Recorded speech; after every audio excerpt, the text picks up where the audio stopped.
Gloria al Señor. Damos gracias al Señor por este tiempo, porque por un lado estoy liberando una carga que no he liberado en otros lugares, sino que me sirve de base para profundizar en lo que el Señor está mostrando y desea. La semana pasada les abrí un poco de lo que vamos a estar dando seguimiento en este mensaje, quizás con un poco más de definición.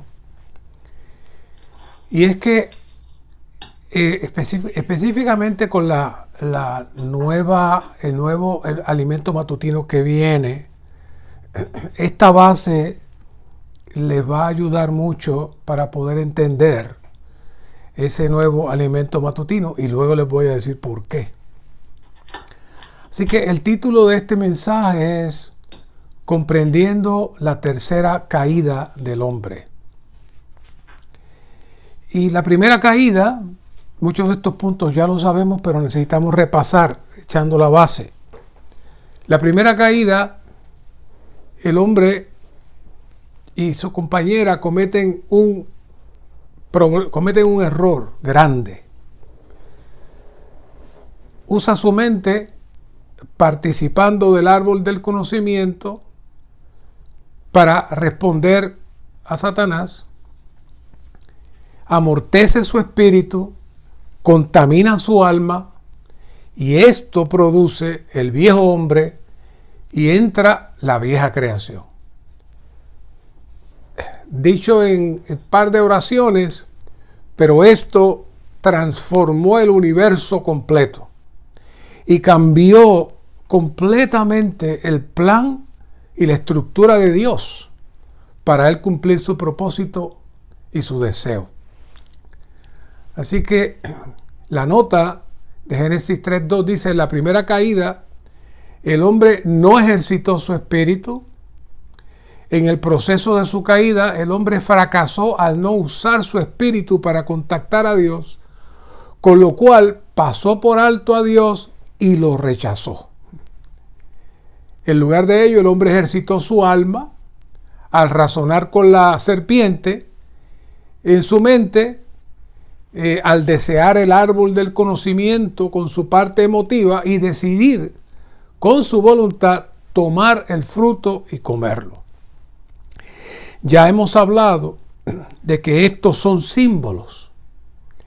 Este asunto del árbol del conocimiento lo estamos participando nosotros constantemente de ese árbol.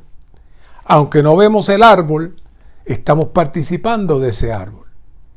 Y eso continúa el proceso de retraso, el proceso de tener dificultad para contactar a Dios. Y le damos cabida todavía a esta serpiente en el uso inadecuado de nuestra mente y en el uso inadecuado del ejercicio del espíritu.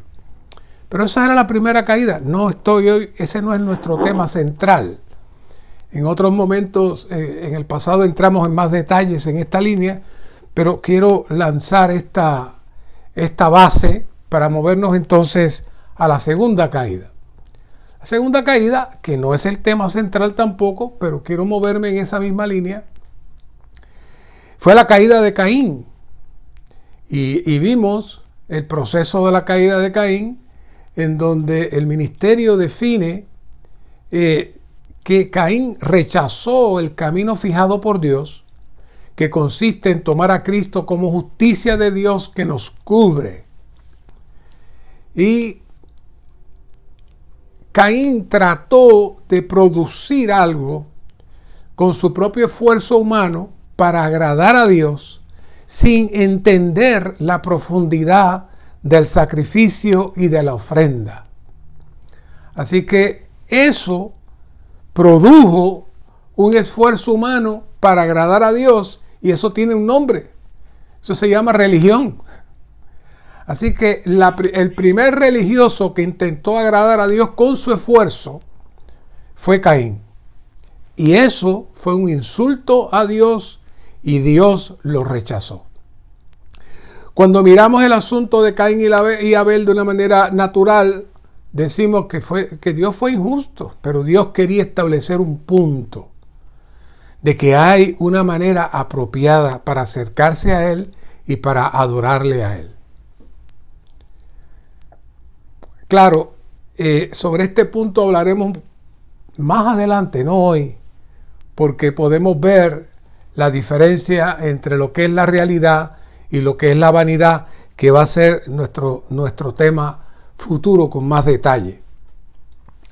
Ahora, el tema de la tercera caída es el tema que realmente deseamos permanecer. La razón que deseamos permanecer en ese tema, que lo tocamos la vez pasada, es que aunque sabemos este asunto de los Nefilim, y como dice en Génesis 6:4, que los Nefilim estaban en la tierra en aquellos días, y después cuando los hijos de Dios, que eran los ángeles caídos, se llegaron a las hijas de los hombres y tuvieron hijos. Hay todo un misterio ahí, que no quiero entrar. Pero sí pasó algo. Pasó algo grande, serio,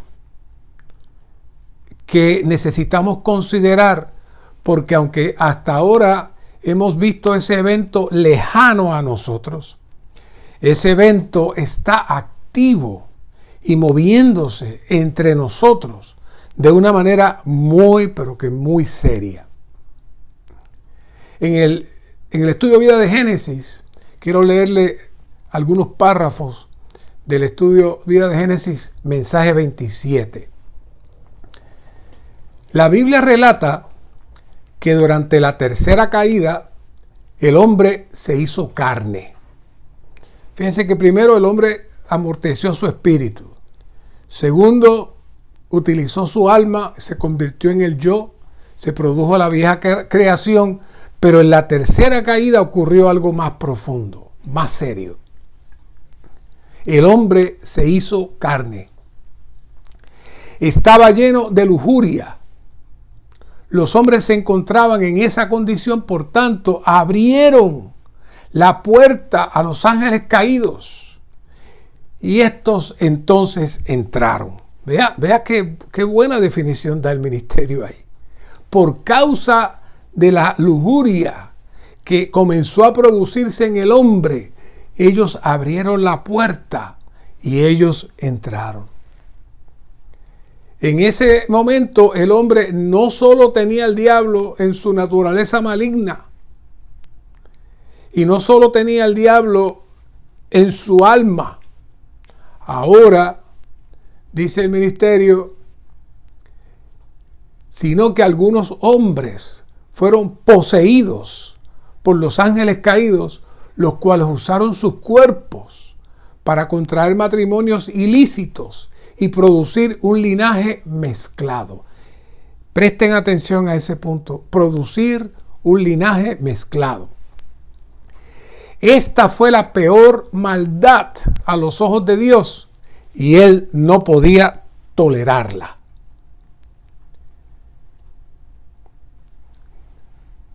Otro párrafo.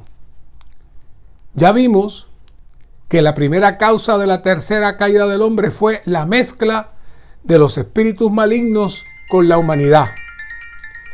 La mezcla de los espíritus malignos con la humanidad. Consideremos ahora la segunda causa. La segunda causa de esta caída fue que el hombre se hizo carne. En Génesis 6:3 dice, y dijo Jehová, no contenderá mi espíritu con el hombre para siempre, porque ciertamente él es carne. En la primera caída el hombre no ejercitó su espíritu. En la segunda caída el hombre usó excesivamente el alma. Caín no sabía nada acerca de su espíritu, pero ejercitó en sobremanera su alma e inventó una religión. Pero en la tercera caída el hombre abusó del cuerpo caído y se volvió carne. El hombre no solo descuidó su espíritu, sino también su alma. y el hombre descuidó el intelecto y el raciocinio de su alma, pero también descuidó su cuerpo y se hizo carne. Esa expresión carne, ya ustedes saben que corre por todo el Nuevo Testamento con mucha fuerza. Otro párrafo. La Biblia revela que el peor y más maligno enemigo de Dios es nuestra carne. La epístola a los Romanos así lo revela. Particularmente en los capítulos 7 y 8, Dios aborrece totalmente la carne. No la tolera. En cierto sentido, Dios puede tolerar nuestros errores y transgresiones, pero jamás tolerará la carne. Todo lo que procede de nuestra carne constituye una ofensa para Él. Durante la tercera caída, todo el linaje humano se hizo carne. Por tanto, Dios se presentó y dijo a su siervo Noé que iba a destruir toda esa generación. Esto es un asunto muy serio. No es un asunto de hablar de los nefilim, si que eran demonios, que tuvieron hijos. No. Esto fue una transgresión tan seria y tan profunda como la de Adán y Eva. Pero ya envolvió a toda la humanidad. Y vamos a tocar algunos puntitos que tocamos la vez pasada para entonces movernos hacia el futuro. Pero quiero sentar la base que este asunto de la carne es muy serio. De hecho, el término carne es muy complicado en español. Y aún es más complicado quizás, en inglés es más fácil porque tienen diferentes palabras para definir la carne. Pero el griego específicamente solamente tiene dos palabras, que es soma, que significa cuerpo, y sarx, que significa carne. Pero cuando el griego dice sarx, en el griego, en el Nuevo Testamento, eso implica la mezcla del alma contaminada del hombre con el cuerpo del hombre. Y eso produce la carne. En nuestra mentalidad de español, cuando decimos la palabra carne, usualmente nos tocamos, ¿verdad? La carne, nos tocamos. Pero la carne es más que el cuerpo físico. La carne es la expresión contaminada de Satanás que toma nuestro cuerpo para él expresarse. Entonces toma otro giro mucho más serio, mucho más importante. Como vimos, pensábamos que los nefilim habían terminado con el diluvio, no había ningún problema, pero vimos en Números 13:33 que los espías dicen: también vimos allí a los nefilim, los descendientes de Anak, que son parte de los nefilim, y éramos nosotros, a nuestro parecer, como saltamontes, y así le parecíamos a ellos. Aquí hay algo interesante que dice descendientes de Anak. Es decir, no eran la misma mezcla de demonios con humanos, sino descendientes de ellos. ¿Por dónde entraron?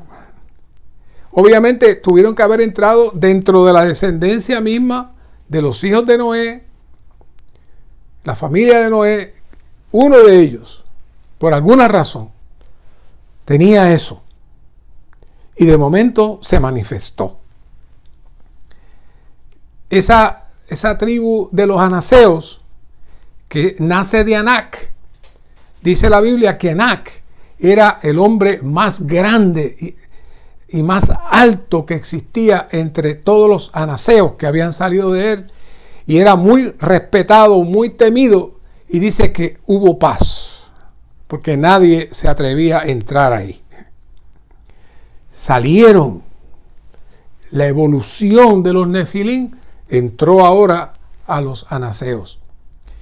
Y cuando buscamos más profundamente, en Deuteronomio 2:1 dice, también ellos como anaseos eran considerados refaitas, pero los moabitas le llamaron emitas.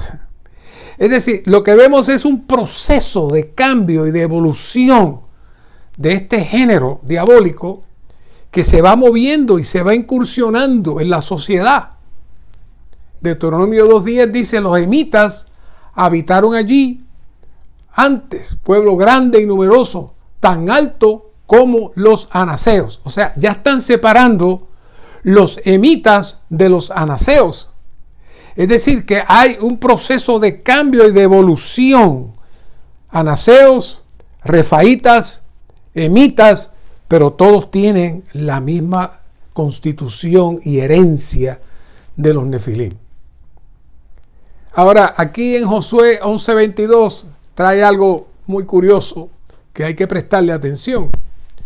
Dice, ninguno de los anaseos quedó en la tierra de los hijos de Israel. Y uno dirá, qué bueno. Pero, dice, solamente quedaron algunos en Gaza, en Gad y en Asdod.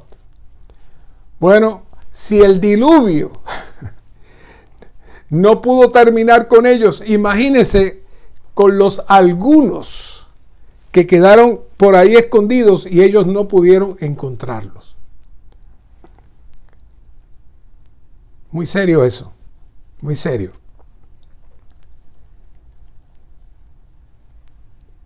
Así que, aunque el hombre se hizo carne, el diluvio no pudo exterminar por completo la contaminación causada por la mezcla diabólica. Esta se mantuvo y continuó evolucionando. Y necesitamos darnos cuenta que cuando en la Biblia se sobresale algo, es porque está enviando un mensaje. Así que de todas las tribus que el pueblo de Israel se enfrentó en la tierra prometida, los descendientes de los nefilim fueron su mayor reto para poder obtener la buena tierra. Si miramos esto en un sentido tipológico, la carne es el gigante más grande que todos necesitamos vencer en la vida de iglesia. El problema mayor de la carne es que evoluciona, cambia de nombre y se esconde. Y nos acostumbramos a ella. Ese es el gran problema que tenemos hoy. Cuando miramos un poquito hacia el frente, después de estos eventos en la tierra prometida, vamos a ver que aunque ya no vemos los gigantes, sí vemos la carne y la contaminación de los nefilim operando en la tierra de una manera normal. De todos los hombres de la tierra, después que Dios miró el corazón de todos, escogió uno, Abraham. Y Abraham es el descendiente directo de Jesús, en donde se cumple la profecía. Pero para Abraham, tener muchas mujeres, tener muchas concubinas, lo que pasó cuando el ángel le habla de que su esposa va a tener un hijo, la propia esposa le pone la sirvienta para que tenga el hijo porque ella no puede. Es decir, la contaminación se había hecho algo normal y habitual entre los seres de la tierra. Y aunque usualmente tratamos de cubrir a Abraham y no hablar mal de él, realmente él era parte de esa cultura. Y en él no había concepto de bien ni mal, sino que él vivía dentro de esa cultura. Y dice, pero los hijos de las concubinas que tenía Abraham, les dio dones, y aun cuando vivía los envió lejos de su hijo Isaac hacia el oriente, a la tierra oriental. O sea que aparte de Sara, y cuando Sara muere, vuelve y se casa y tiene hijos, tenía muchas concubinas. Era algo normal. Esdras 10, Vamos a leer Esdras 10 del 1 en adelante y vamos a ver qué impresión fuerte hay ahí en el Señor con esta historia de Esdras. Dice, mientras oraba Esdras y hacía confesión, llorando y postrándose delante de la casa de Dios, se había reunido en torno a él una grandísima congregación de Israel, hombres, mujeres y niños, y lloraba el pueblo amargamente. Entonces Secanías, hijo de Jehiel, de los hijos de Elam, respondió y dijo a Esdras, nosotros hemos sido infieles a nuestro Dios y nos hemos casado con mujeres extranjeras de los pueblos de esta tierra, pero aún hay esperanza para Israel tocante a esto. Es decir, la contaminación de los nefilim estaba circulando, moviéndose dentro del pueblo de Israel.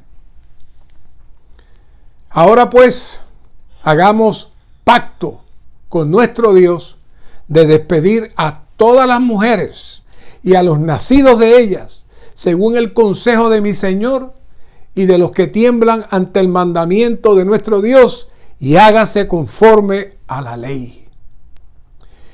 Y se levantó el sacerdote Esdras y les dijo, vosotros habéis sido infieles y os habéis casado con mujeres extranjeras, aumentando así la culpa de Israel. Ahora pues, confesad a Jehová, el Dios de vuestros padres, y haced su voluntad, y separaos de los pueblos del país y de las mujeres extranjeras.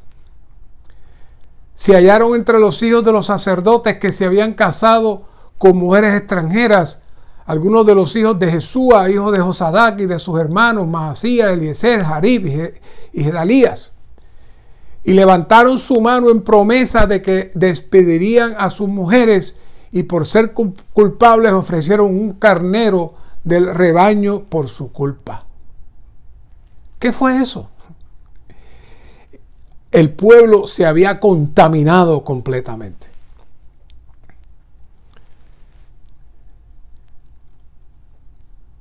Sí hubo algo muy bueno en el caso de Abraham y Rebeca, y es que ellos estaban claros que ellos necesitaban guardar la descendencia de Dios y que sus hijos necesitaban mantenerse dentro de las hijas del pueblo de Israel y no mezclarse.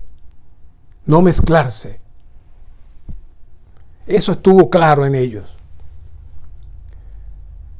En Malaquías 2:14, cuando estuve compartiendo sobre los mensajes del gran misterio, este fue los versos más contundentes y más completos sobre el tema de la familia, sobre el tema del divorcio, sobre el tema de la infidelidad que hay en toda la Biblia.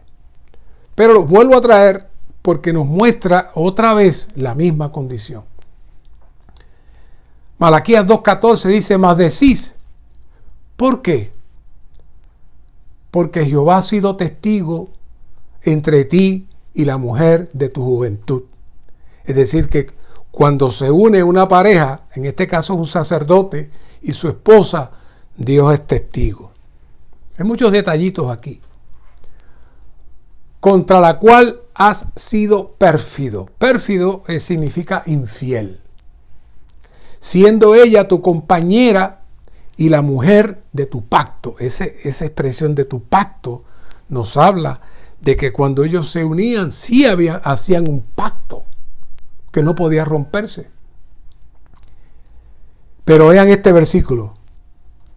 Pero no los hizo el uno. Donde único se habla de eso es en Efesios. También al principio en Génesis, Dios los hizo en una sola carne y lo menciona también allí. Pero aquí está Malaquías diciendo, pero no los hizo el uno. En otras palabras, ¿cómo es posible que tú le hayas sido infiel a tu esposa si tú eres uno con ella? Y el remanente del espíritu era suyo. En otras palabras, tú tenías el espíritu. Hermano, esto no era para el Antiguo Testamento, esto es para nosotros.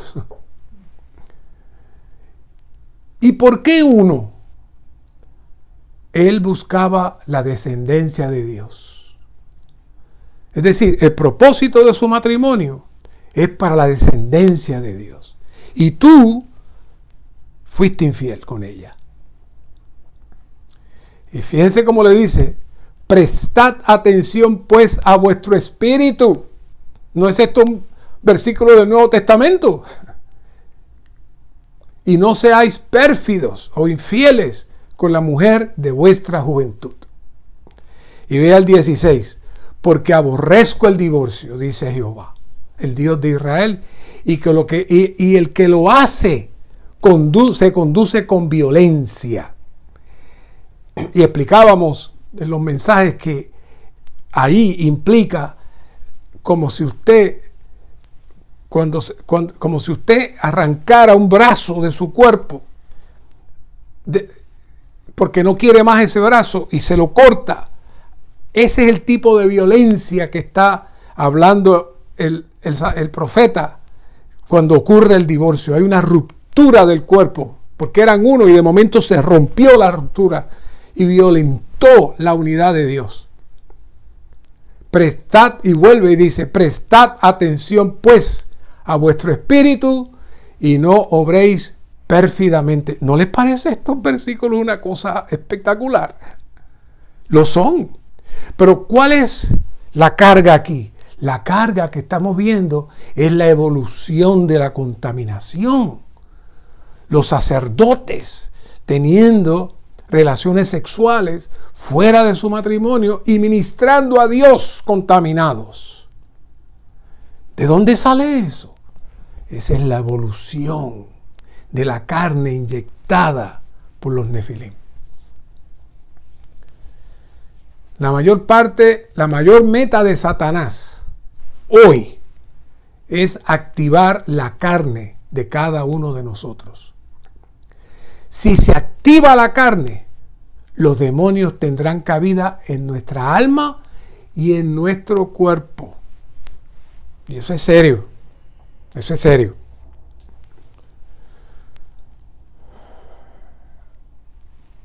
Yo no sé en España, pero acá tenemos algunos queridos santos que cuando traemos una palabra como esta y reaccionan, dicen, no tenemos que hablar del diablo.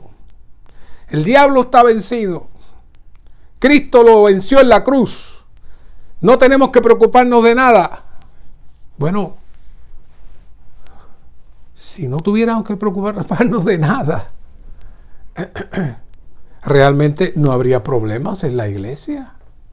Pero aquí el Señor está mostrándonos que necesitamos estar claros de lo que está sucediendo en los lugares espirituales y cómo podemos ser contaminados y necesitamos estar claros. Y si no fuera así, vea lo que dice el apóstol Pablo aquí en 1 Corintios 6 en adelante, que vamos a tocar un punto que yo creo que ustedes nunca lo han analizado. Y me perdonan y después me dicen que sí, que lo analizaron y que lo sabían, fine, porque yo no lo había visto. Y lo he estado trabajando desde hace algún tiempo. Vamos a leerlo, aquí en adelante. El apóstol Pablo está hablando con los corintios, y ya ustedes saben cómo son los corintios. Dice, la comida para el vientre, y el vientre para la comida. Pero Dios reducirá a nada, tanto el uno como la otra. En otras palabras, eso no es importante. Ustedes están preocupados de lo que comen, de lo que no comen, de lo que es sacrificado, de lo que no es. Eso no es problema. Eso, mire, eso se hace nada.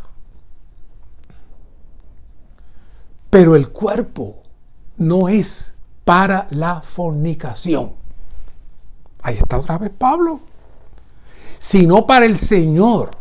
Y el Señor para el cuerpo. Y Dios que levantó al Señor, también a nosotros nos levantará mediante su poder. En otras palabras, cuida tu cuerpo, porque tu cuerpo tiene que estar listo para cuando Cristo llegue. Y si tú dañas tu cuerpo, corre peligro que el Señor te levante. Es lo que está implícito ahí. Y aquí viene el golpe. ¿No sabéis que vuestros cuerpos son miembros de Cristo? ¿Tomaré pues los miembros de Cristo y los haré miembros de una ramera? De ningún modo. Y el 16. ¿O no sabéis que el que se une con una ramera es un cuerpo con ella? Porque Dios dice, los dos serán una sola carne. ¿Qué está diciendo Pablo ahí? Pablo está diciendo, de una manera general, todos los actos que se hacen con el cuerpo contaminan el cuerpo, dañan el cuerpo, y entonces crea una imitación falsa de lo que es la realidad. Y de momento nosotros estamos aquí hablando en lo profundo del infierno sobre todo esto, y de momento Pablo nos eleva y dice en el 17, que todo el mundo sabe este versículo, pero el que se une al Señor es un solo espíritu con Él. Vean el contraste del 16 y del 17. Y yo me decía, ¿por qué Pablo tiene que traer este asunto de la ramera? Y que se acuesta con una ramera y después traer el 17, pero el que se une al Señor es un solo espíritu con Él. Pablo está diciendo, hermanos, ustedes son uno con el diablo o ustedes son uno con el Señor. Ustedes dan su cuerpo para el Señor o ustedes van a dar su cuerpo al diablo. Punto. Es lo que Pablo está diciendo. Y Pablo entonces utiliza el ejemplo extremo de dar nuestro cuerpo y mezclarnos siendo uno con una ramera, en vez de nosotros hacernos uno con el Señor en nuestro espíritu. Si habían estudiado esto antes, me lo dicen, pero esto, hermanos, es serio. ¿Qué está trayendo Pablo? La misma línea que hemos venido trabajando de la contaminación que nació desde el tiempo de los Nefilim. Se ha progresado, se ha mezclado, se ha disfrazado, ha cambiado de nombre. Y aquí está Pablo exponiéndola. No a los inconversos, a la iglesia. A la iglesia. Y aquí lo dice Pablo ahora. Huid de la fornicación. Cualquier otro pecado que el hombre cometa está fuera del cuerpo, mas el que fornica contra su propio cuerpo peca. Y aquí trae un verso maravilloso que todos los conocemos, pero nunca lo habíamos asociado con todo el pasado de estos versos. ¿O ignoráis que vuestro cuerpo es el templo del Espíritu Santo, el cual está en vosotros y el cual tenéis de Dios y que no sois vuestros? Oiga, hemos pensado en nuestro espíritu, pensamos en nuestra alma, pero muy pocas veces hablamos de nuestro cuerpo. Y el Señor dice, si el Señor está en ti, tú no te mandas, tú no te gobiernas, tú no puedes hacer eso. Porque habéis sido comprados por precio. Glorificad pues a Dios. ¿Dónde? No en el espíritu, no en el alma. Glorificad pues a Dios. ¿Dónde? En vuestro cuerpo. ¿Qué es eso? Pablo lo que está diciendo, no ejercites tu carne. No te mezcles con Satanás. No te hagas uno con los demonios. No. Porque tú no te mandas. Tú fuiste diseñado, creado, salvado solamente para ser un espíritu con el Señor. Y dice Cristo en Mateo 12:28, y con esto termino. Después hablamos más. Pero quiero que vean este versículo desde toda esta perspectiva. Fíjense lo que dice el Señor. Pero si yo por el Espíritu de Dios echo fuera a los demonios, entonces ha llegado a vosotros el reino de Dios. Ese es otro versículo que lo miramos y decimos, pero ¿qué tiene que ver que el Señor eche fuera a los demonios y que llegue el reino? Bueno, posiblemente cuando leemos este versículo que habla de que el Señor echa fuera a los demonios, nos estamos acordando los otros versículos que el Señor echa fuera a los demonios, el de los cerdos, el otro, pero el Señor no está hablando de ese tipo de liberación de demonios. El Señor está hablando de la liberación que se tiene que dar en su iglesia. Y que cuando nosotros guardemos nuestra mente y guardemos nuestro cuerpo y no demos cabida al enemigo y no permitamos que el enemigo entre y active la carne, entonces el Señor dice, los demonios se quedan fuera y llega el reino. Y llega el reino. Porque entonces quien se mueve en nosotros es el Señor y entonces somos un espíritu con Él. Así que, mis amados hermanos, ¿por qué estamos trabajando este tema? Porque esto se va a intensificar en la sociedad cada vez más. Y si nosotros somos tímidos para no exponer estos asuntos a los hermanos y a los jóvenes, muchos de ellos caerán en la trampa. Muchos de ellos caerán en la trampa. Hay muchos versículos más, muchos más, que podemos continuar trabajando la próxima semana, pero solamente quería traerles esta carga, presentarles esta carga que la comenzamos a desarrollar y va a evolucionar más. Claro está, vamos a entrar entonces en cómo el enemigo se queda afuera y cómo nosotros nos mantenemos en victoria. Pero hay que conocer al enemigo y hay que conocer bien sus estratagemas. Es lo que dicen los apóstoles, para nosotros poder entonces enfrentar y declarar la victoria que ya fue hecha en la cruz, pero nos corresponde a nosotros llevarla a cabo hoy. Hoy. Y aquí están el mapa de lo que Satanás ha venido haciendo y sigue haciendo hoy de una manera muy, pero muy suave y escondida. Que el Señor nos guíe, nos guarde y nos abra nuestros ojos espirituales para ayudar a los santos y seamos ayudados nosotros mismos. Señor, presentamos esta palabra.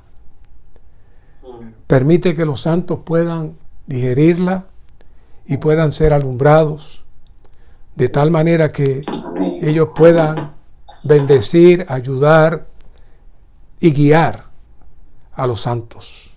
Amén. A ser liberados de toda contaminación y de todo ataque del enemigo. Gracias, Señor. Confiamos en ti y en tu palabra.